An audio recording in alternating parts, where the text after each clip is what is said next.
जिंदाबाद जिंदाबाद जिंदाबाद छात्र शक्ति राष्ट्र शक्ति छात्र शक्ति राष्ट्र शक्ति भारत माता की जय भारत माता की जय We want justice we want justice we want justice समस्त भारत का नाम सारे अमर दाबी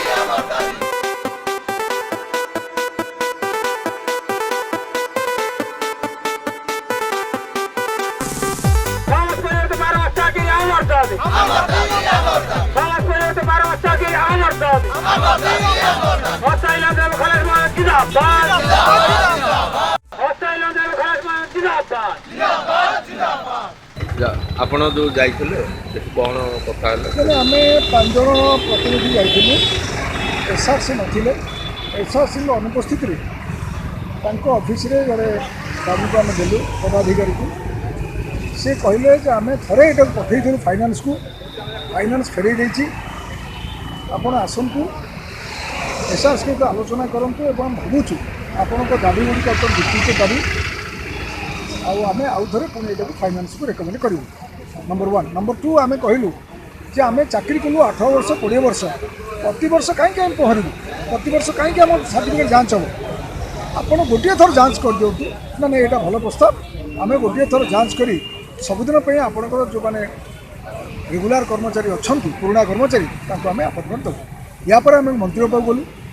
ମନ୍ତ୍ରୀ ଆମେ ଯେତିକି ଆଲୋଚନା କଲୁ, ମନ୍ତ୍ରୀ କହିଲେ ଦେଖନ୍ତୁ ମୁଁ ହେଉଛି ନୂଆ ଲୋକ, ମୁଁ ଏ ସମ୍ପର୍କରେ କିଛି ଜାଣିନି, ଏପରିକି ଆପଣ କେତେ ଦରମା ପାଉଛନ୍ତି ଆମକୁ ପଚାରିଲେ, ଆପଣ କେତେ ଜଣ ଓଡ଼ିଶାରେ କେଉଁ କେଉଁ ଜିଲ୍ଲାରେ ଅଛନ୍ତି ସେ ବି ଆମକୁ ପଚାରିଲେ ଏବଂ ସେ ଆଗ୍ରହ ପ୍ରକାଶ କଲେ ଯେ ମୁଁ ଏସ୍ଆର୍ ସହିତ କଥାବାର୍ତ୍ତା ହେଇଯାଉଛି, ଆପଣଙ୍କ ସହିତ ଗୋଟେ ଟାଇମ୍ ଆପଏଣ୍ଟମେଣ୍ଟ କରିବା, ଆମେ ଆଲୋଚନା କରିବା କ'ଣ ଏ ଲୋକଙ୍କ ପାଇଁ କରାଯାଇପାରିବ।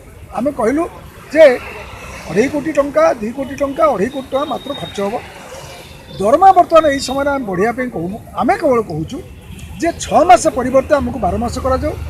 ଯେଉଁ ତହସିଲ ବ୍ଲକରେ ଆମେ କାମ କରୁଛୁ ସେଇ ଜାଗାରେ କର୍ମଚାରୀ ନାହାନ୍ତି, ଆମ ଯୋଗ୍ୟତା ଭିତରେ ଆମକୁ ଚାକିରି ସେଠି ଦିଆଯାଉ ଏବଂ ସେଇଠି ଆମେ କାମ କରୁ। ଯେହେତୁ ବର୍ତ୍ତମାନ ଋତୁ ପରିବର୍ତ୍ତନ ହେଉଛି, ଯେଉଁ ବର୍ଷ ବର୍ଷା ହେଉଥିଲା, ଯେତେବେଳେ ଝଡ଼ ହେଉଥିଲା ସେତେବେଳେ ନ ହୋଇ ବର୍ଷ ତମାମ ଅସମୟରେ ମଧ୍ୟ ଝଡ଼ ବର୍ଷା ହେଉଛି, ତେଣୁ ଲୋକଙ୍କର ଧନ ଜୀବନକୁ ଅଗ୍ରାଧିକାର ଦେଇ ଆମକୁ ଚାକିରି ଦେଇଥିଲେ ଆମେ ଡଙ୍ଗାର ସୁରକ୍ଷା କରିବୁ, ଲୋକଙ୍କର ସୁରକ୍ଷା କରିବୁ। ଦରମା ଏତେ ବେଶୀ ଆମେ ମାଗୁନୁ, ଆମେ 6 ମାସ ପରିବର୍ତ୍ତେ 12 ମାସ କରୁଛୁ। ସେ କହିଲେ ଏଇଟା ଭଲ କଥା ଆପଣ କହୁଛନ୍ତି, ଏ ଡିମାଣ୍ଡ ଯୁକ୍ତିଯୁକ୍ତ, ମୁଁ ତ କିଛି ଜାଣିନାହିଁ, ମୁଁ ଆଲୋଚନା କଲା ପରେ ଆପଣଙ୍କୁ ଡାକିବି, ଆଲୋଚନା କରିକି ଆମେ ଗଭର୍ଣ୍ଣମେଣ୍ଟ ଏ ବାବଦରେ କ'ଣ କରାଯାଇପାରିବ, କେତେ ଭଲ କଥା କରାଯାଇପାରିବ ଆମେ ପଦକ୍ଷେପ ନେବୁ। ତେଣୁ ଆମେ ତାଙ୍କୁ ଧନ୍ୟବାଦ ଦେଲୁ ଏବଂ ଗୋଟେ ଡେଟ୍ ହେବ ଆମେ ଆଶା ରଖୁଛୁ ଏବଂ ଏଇ କଥା ଆମେ ଲଗାତାର ଚାଲିବୁ ଯେଉଁ ପର୍ଯ୍ୟନ୍ତ ଆମର ଦାବି ହାସଲ ନ ହୋଇଛି ଆମ ଆନ୍ଦୋଳନ ଏମିତିକା ଗଣତାନ୍ତ୍ରିକ ଉପାୟରେ ଚାଲୁଛି। हस्ताइला देव खलेश मान जिंदाबाद जिंदाबाद जिंदाबाद समस्त भारत की अमर दाबी अमर दाबी समस्त भारत की अमर दाबी अमर दाबी हस्ताइला देव खलेश मान जिंदाबाद जिंदाबाद हस्ताइला देव खलेश मान जिंदाबाद।